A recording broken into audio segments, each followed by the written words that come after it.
Mais pourquoi les gens sont prêts à tout pour embrasser la pierre noire?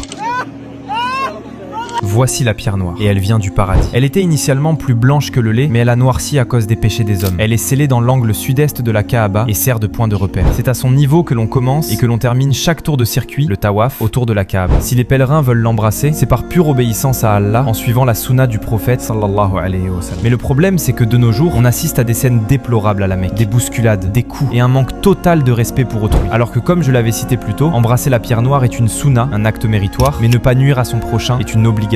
En islam, on ne sacrifie jamais une obligation pour une recommandation. Si pour embrasser la pierre, tu dois blesser quelqu'un, ton acte n'est plus une adoration, il devient une désobéissance. Umar ibn Khattab disait à propos de la pierre noire: je sais que tu n'es qu'une pierre qui ne peut ni nuire ni profiter. Si je n'avais pas vu le messager d'Allah t'embrasser, je ne t'aurais pas embrassé. Le problème, c'est l'ignorance des gens. Beaucoup pensent que ce geste efface tout, alors qu'ils sont en train d'accumuler des péchés en opprimant les autres pèlerins. Alors que la saluer de loin est largement suffisant s'il y a la foule. Arrêtons de transformer la spiritualité en compétition physique.